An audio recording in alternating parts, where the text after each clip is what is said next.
আমরা আছি কিন্তু এখন চুনার ফোর্টের সামনে। আঙ্কেলের মুখে শুনে নেবো একটু এই কেল্লা মানে এই ফোর্টের ইতিহাস সম্পর্কে। এই হচ্ছে চুনার ফোর্ট, এটা হচ্ছে চুনার কিলা, তার পাশেই কিন্তু এখানে আছে কালকুঠরি। যারা বিশেষ টাইপের কয়েদি তাদেরকে এই কালকুটরির মধ্যে রেখে দেওয়া হতো। আপনি যে ফোর্টটা দেখতে পাচ্ছেন এটা হচ্ছে রামগড় ফোর্ট। যারা বেনারস আসার প্ল্যান করছো তারা একবার হলেও কিন্তু এই ফোর্টটা অ্যাটলিস্ট ঘুরো, কারণ সামনে আছে গঙ্গা নদী, একদম ফোর্ট, এই ফোর্টটা দেখায়। তো আমরা যাচ্ছি এখন সারনাথ টেম্পলে। तो मार काट के जिससे इनको दुख हुआ, पछतावा हुआ कि भगवान हमने इतने लोग को मारा काटा, इनके फैमिली का क्या होगा। So good morning. তো গুড মর্নিং, আজকে হচ্ছে ডে 2। আমরা আছি বেনারসে। ডে 1-এ কিন্তু আমরা কালভৈরব মন্দিরে দর্শন করতে গেছিলাম, তারপরে আমরা বিভিন্ন ঘাট এক্সপ্লোর করেছি, বোট রাইড করেছি, আর রাত্রিবেলা কিন্তু আমরা গেছিলাম মণিকর্ণিকা ঘাটে। আর কাশী বিশ্বনাথ টেম্পলও কিন্তু আমরা রাত্রেবেলা দেখিয়েছি তোমাদেরকে। তো আমাদের পুজো আছে বেসিক্যালি রবিবার, তো রাত্রিবেলা 11টা অবধি মন্দির খোলা থাকে, তো সেই সময় গিয়ে আমরা শয়ন আরতি দেখেছি আর তোমাদেরকেও দেখিয়েছি। আর আজকে হচ্ছে আমরা প্রথমে যাব চুনার ফোর্টের উদ্দেশ্যে। এখান থেকে হচ্ছে 31 কিলোমিটার চুনার ফোর্টের ডিস্টেন্স। চুনার ফোর্ট হয়ে আমরা যাব রামগড় ফোর্ট। রামগড় ফোর্ট থেকে আমরা যাব সারনাথ টেম্পল। আর মাঝামাঝি যদি কোনো এরকম দর্শনীয় স্থান থাকে তো সেগুলো আমরা এক্সপ্লোর করব। তো এইদিকে কিন্তু আমি রেডি হয়ে গেছি একদম পাঞ্জাবি পরে। চলো বেরোনো যাক। হচ্ছে আমাদের বেনারসের ডে 2, আর আমরা এখন বেরোবো চুনার ফোর্টের উদ্দেশ্যে। এদিকে আছে মা দাঁড়িয়ে রেডি একদম, এদিকে আন্টি আঙ্কেল, আর ভাই গেছে স্যান্ডউইচ আনতে। তো স্যান্ডউইচ আনা হলে আমরা বেরোবো চুনার ফোর্টের উদ্দেশ্যে। গাড়ি আমাদের অলরেডি চলে এসছে, একটু হাই করে দাও। এখন বাজে ঘড়িতে 8:40, আর এইদিকে কিন্তু আমাদের জার্নি শুরু হলো রামগড় ফোর্টের দিকে। আমাদের ব্রেকফাস্টে ছিল স্যান্ডউইচ, অথেন্টিক স্যান্ডউইচ বেনারসের। কেমন ভাই?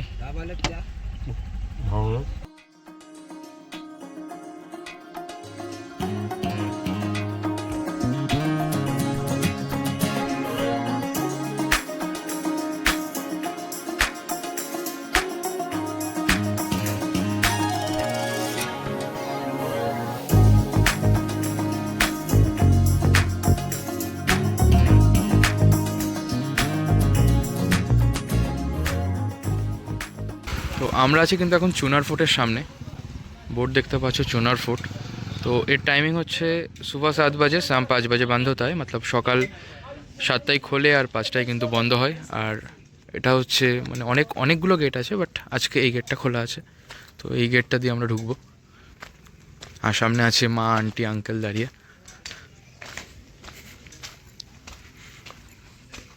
কেল্লাতে এখনও আমরা ঢুকিনি। তো কেল্লার পাশে কিন্তু এখানে পুরো গঙ্গা নদী, পুরো কিন্তু কুয়াশাচ্ছন্ন, নদীটা দেখলে বুঝতে পারবে।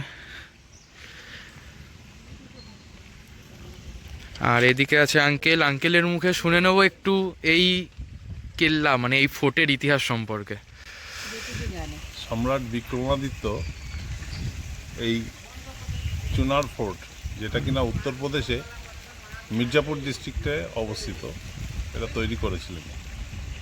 এই ফোর্টে শেরশাহ সূরি, হুমায়ুন, ইভেন আকবর তারাও এখানে থেকে গেছেন। এখানে আশেপাশে যুদ্ধ হলে তখন এখানে শেল্টার নিতেন, এখানে থাকতেন, অবস্থান করতেন।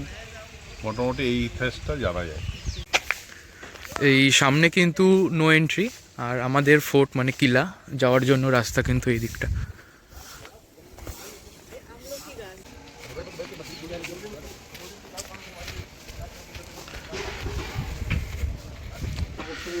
এখানে কিন্তু পুরো স্লোপ করা আছে। তো আঙ্কেল বললেন যে এখান থেকে নাকি ঘোড়া উঠতো বলে এরকম স্লোপ করা।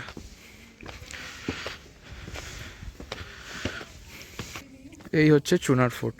আমরা চলে এসেছি ওপরে, এবার পুরোটা দেখাই।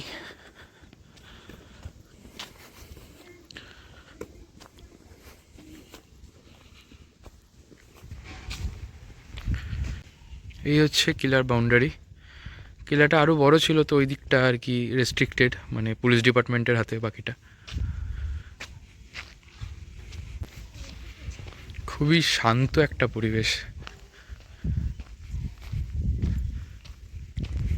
আর এই সমস্ত জায়গাগুলো কিন্তু শীতের দিনে আসলেই ভালো লাগবে, মানে সবে জাস্ট রোদটা পড়েছে, একটা ঠান্ডা ঠান্ডা হাওয়া দিচ্ছে, মানে একটা মনোরম একটা পরিবেশ, অসাধারণ।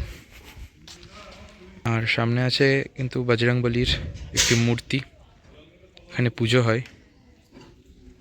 পরপর যে দেখতে পাচ্ছ ঘরগুলো রয়েছে, এগুলো কক্ষ 1, কক্ষ 2 এইভাবে কিন্তু প্রত্যেকটা মেনশন করা আছে। মানে এটা বেসিক্যালি জেলখানা, এখানে কয়েদিদের রাখা হতো।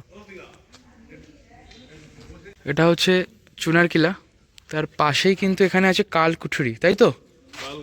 কালকুঠরি তো এটা উপরে চুনারকিল্লা কারাগার, এখানে সব কয়েদিদের রাখা হতো। আর বিশেষ যেসব কয়েদি, সেই বিশেষ কয়েদিদের জন্য কালকুটরি, যেটা কিনা অন্ধকার কূপের মধ্যে।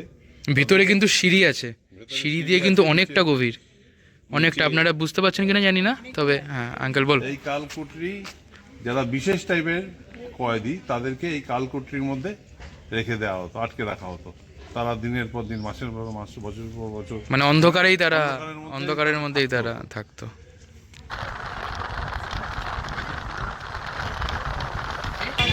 এই হচ্ছে রামগড় ফোর্ট, সামনে যে ফোর্টটা দেখতে পাচ্ছেন এটা হচ্ছে রামগড় ফোর্ট। তো এর জন্য টিকিট কাটতে হয়েছিল পার পার্সন 80 রুপিস।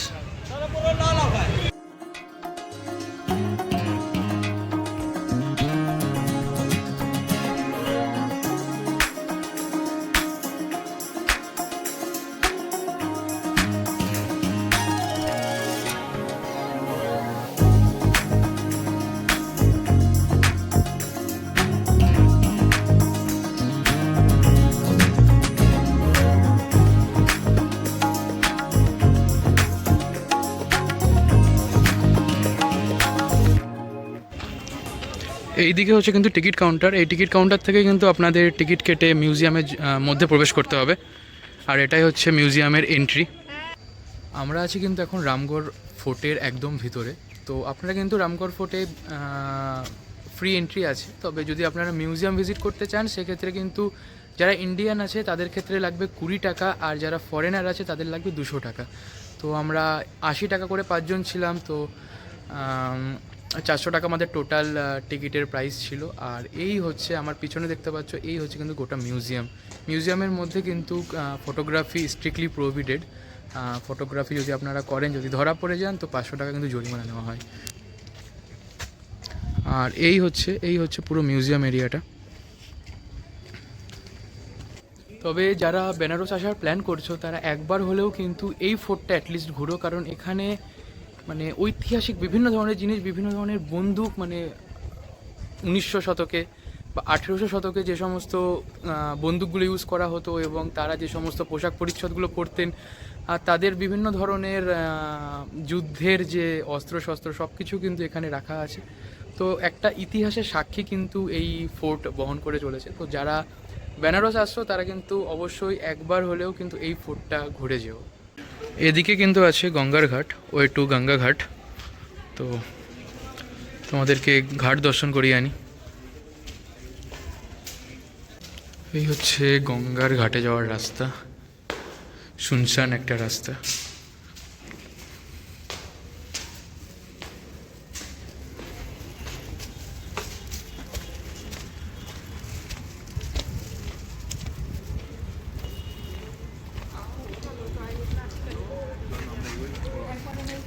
সামনে আছে গঙ্গা নদী, একদম ফোর্ট, এই ফোর্টটা দেখায়।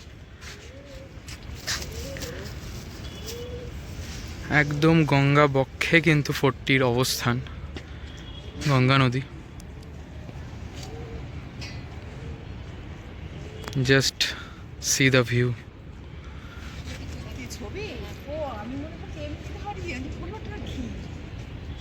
তো আমরা যাচ্ছি এখন সারনাথ টেম্পেলে। তো এখানে একজন গার্ডকে সাথে নেওয়া হয়েছে, মানে সে ব্রিফ ডেসক্রিপশন করবে পুরোটা। তো তোমাদেরকে এখানকার হিস্ট্রি যতটা পারবো চেষ্টা করব দেখানোর বা শোনানোর।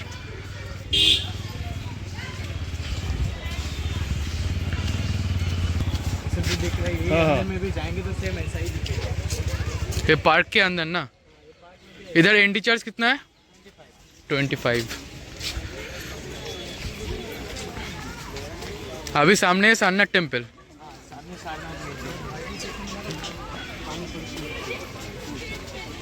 वीडियो बन रहा है भैया, यूट्यूब पे जाएगा इसलिए बोल रहे हैं, ठीक है। फर्स्ट दिखाते हैं बौद्ध स्तूपा। এটা হচ্ছে বৌদ্ধ স্তূপা। তো চলো ভিতরে যাওয়া যাক।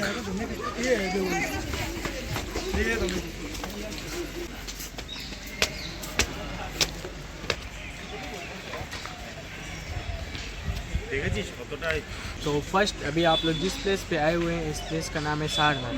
पहले इस प्लेस का नाम था ऋषि पतन मृगदाव। ये जगह बनारस से 12 किलोमीटर आउटसाइड पूरा जंगल एरिया था। इधर में बहुत ज़्यादा जंगल था, हिरन लोग रहते थे।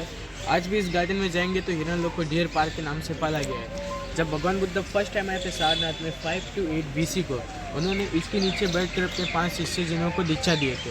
उस टाइम ये स्तूपा बिल्ड नहीं था। पूरे वर्ल्ड में जैसे हिंदू धर्म के 4 धाम होते हैं हिंदू लोग में, उसी तरह बुद्धिस्ट लोग का भी 4 प्लेस वेरी इंपॉर्टेंट है। इनमें से फर्स्ट आता है लुम्बिनी नेपाल, जिधर में बुद्ध का जन्म हुआ। और सेकंड प्लेस है बोध गया बिहार, इनलाइटमेंट प्लेस। इनको ज्ञान की प्राप्ति हुई बोध गया बिहार में, और वही ज्ञान इधर में आकर इन्होंने अपने 5 शिष्यों को दीक्षा दिए। 4th place Kushinagar Gorakhpur. इधर से जाने के बाद कुशीनगर गोरखपुर में इनका डेथ हुआ महापरिनिर्वाण 80 वर्ष की आयु में। इनका जन्म हुआ था 563 BC को। स्तूपा पूरा सॉलिड है, इसके अंदर जाने के लिए एक भी एंट्री पॉइंट नहीं है। जब भगवान बुद्ध इधर में आए थे, उन्हीं के प्रचार में यहाँ पर ये स्तूपा बनवाए सम्राट अशोक ने 3rd century BC, यानी 2300 साल पहले। कलिंगा वॉर में इन्होंने बहुत ज़्यादा मार काटी है, जिससे इनको दुख हुआ, पछतावा हुआ कि भगवान हमने इतने लोग को मारा काटा, इनके फैमिली का क्या होगा। ये अपना पश्चाताप करने के लिए बौद्ध धर्म का प्रचार शुरू किया। इन्हें बौद्ध धर्म में बहुत शांति मिला। वैसे माना जाए तो सभी धर्मों से ज़्यादा बौद्ध धर्म में शांति है भी। स्तूपा के राउंड करने के लिए आप लोग को 25 रुपीज़ का टिकट लेके वहाँ से गार्डन से जाना होगा। बुद्ध को फॉलो करने वाले 2 फॉलोअर होते हैं, एक हीनयान और सेकंड महायान। जो हीनयान के फॉलोअर है वो लोग बुद्ध को अपना टीचर मानते हैं, गुरु। वो लोग गार्डन से अंदर आएंगे, उन लोग स्तूपा का 5 राउंड परिक्रमा करेंगे और साइड में बैठते मेडिटेशन करेंगे, ध्यान लगाएंगे। जो महायान के फॉलोअर है वो लोग बुद्ध को अपना गॉड मानते हैं, भगवान। वो लोग जाते हैं टेम्पल में। अभी जिस टेम्पल में हम लोग चलेंगे उधर में जाएंगे, वो लोग स्टैचू के सामने बैठ के मूर्ति की पूजा करते हैं। स्तूपा का हाइट है 104 फीट और डायमीटर है 93 फीट। स्तूपा को बोलते हैं धार्मिक स्तूप। धार्मिक स्तूप इसलिए क्योंकि भगवान बुद्ध का धर्म इधर से स्टार्ट हुआ। इनके 5 शिष्य इधर से ज्ञान लेकर पूरे इंडिया तक गए और इंडिया के बाहर तक बौद्ध धर्म का प्रचार किए। आपके पीछे साइड है जैन टेम्पल। ये टेम्पल 1824 का है। जैन धर्म में 11 तीर्थंकर। इनके 24 अवतार है, टोटल 24 में जो 11वें नंबर पे इनका जन्म पीछे गांव में हुआ था, सिंहपुरी गांव का नाम है। यहाँ पर जैन समाज के लोग ने ये टेम्पल बिल्ड करा है। फर्स्ट यहाँ पे दर्शन कर लीजिए, फिर नेक्स्ट हम लोग चलते हैं जैपनीज टेम्पल। তো এই হচ্ছে স্তূপার পুরো হিস্ট্রি। আর এইদিকে হচ্ছে জায়েন্ট টেম্পল। এটা জায়েন্ট টেম্পল হচ্ছে জৈন মন্দিরের এন্ট্রান্স। দিগম্বর জৈন মন্দির, শ্রী দিগম্বর জৈন মন্দির।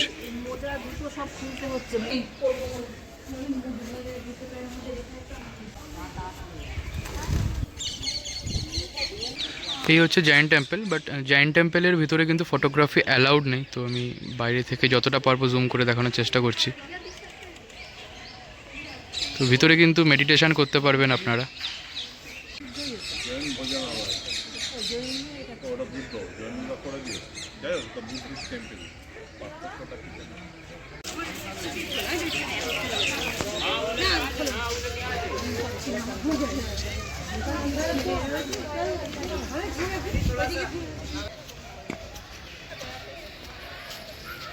तो सामने में जो टेम्पल है, टेम्पल को बोलते हैं जैपनीज टेम्पल।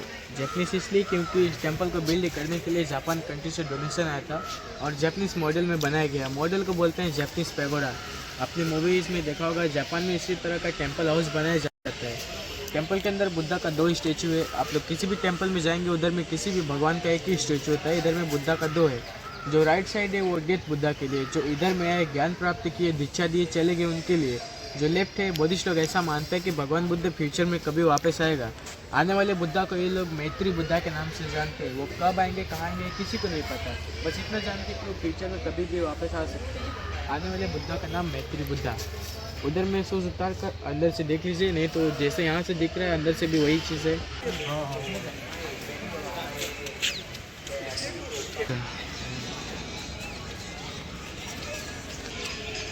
यही इधर का मेन टेम्पल है। पूरे सारनाथ का मेन और फेमस यही है। अच्छा,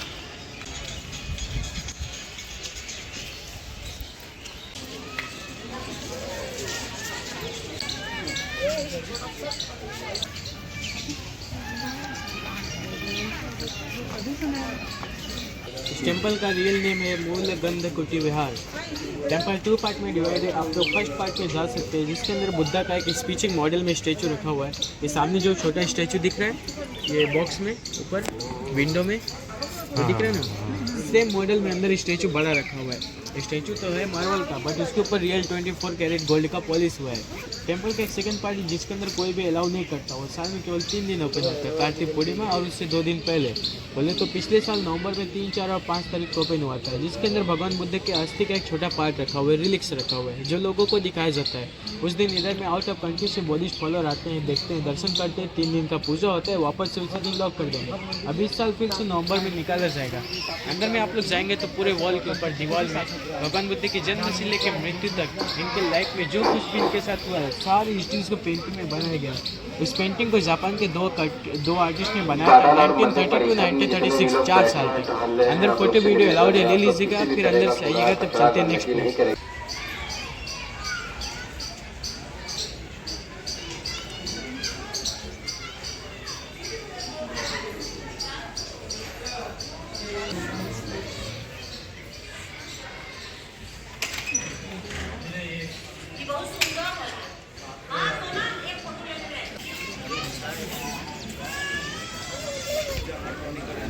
सामने में जो पीपल का ट्री दिख रहा है, जिस ट्री के नीचे बुद्धा को इन्वेस्टमेंट हुआ था, उसी ट्री का ये 3rd ब्रांच है।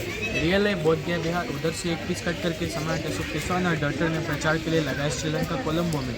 उधर से लाकर इधर में 1932 में लगाया गया है। सामने में बुद्ध का मॉडल बनाया गया 5 डिसेबल्स के साथ। ये सारनाथ में कैसे पहला उपदेश दिए थे उस टाइम उनको किसी ने देखा नहीं था। इधर में इमेजिन करके म्यांमार कंट्री के जो वर्मा लोग होते हैं वो लोग 1988 में ये मॉडल बनाए कि शायद इसी तरह दिए होंगे। तो जो ब्राउन कलर ये लोग राउंड कर लिए होते हैं धर्म चक्र, हिंदू धर्म में माला जप करते हैं, बुद्धिस्ट धर्म इसको राउंड करते हैं। इनका मंत्र ओम मानी पद्मे हम, इसको आप लोग भी राइट हैंड से राउंड कर सकते हैं। पीछे में जो बेल दिख रहा है ऊपर बनारस का सबसे बड़ा बेल है।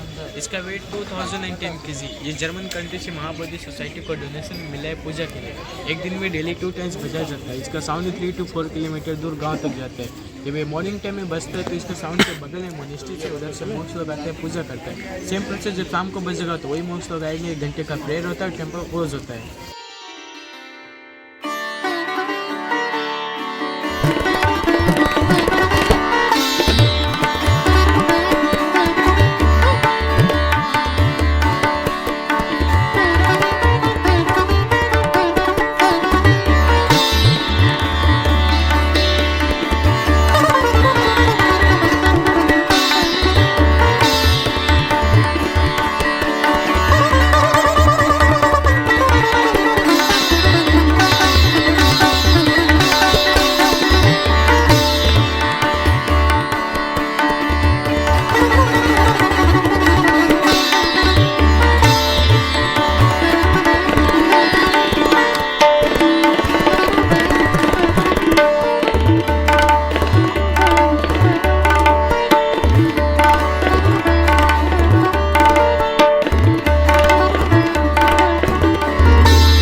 श्रीलंकन मोनेस्ट्री है। तो हम लोग जिधर में स्टे करते हैं उसे होटल गेस्ट रूम बोलते हैं, और बुद्धिस्ट लोग जिधर में स्टे करते हैं और वो भी श्रीलंका कंट्री के, उन लोग के लिए मोनेस्ट्रीज बोला जाता है। ऐसे अलग अलग कंट्री का अलग अलग टेम्पल और मोनेस्ट्री बनाया गया है। यहाँ पे पर्सनली श्रीलंका कंट्री के लोग स्टे करते हैं। এখানে আছে বিভিন্ন ধরনের স্টল, আপনারা চাইলে এখান থেকেও কিন্তু কেনাকাটা করতে পারবেন। যদি বাড়ির জন্য কিছু নেওয়ার থাকে বিভিন্ন ধরনের জিনিসপত্র আছে এখানেও আছে, আর টেম্পলের বাইরেও আছে, যেটা তোমাদেরকে দেখিয়েছিলাম।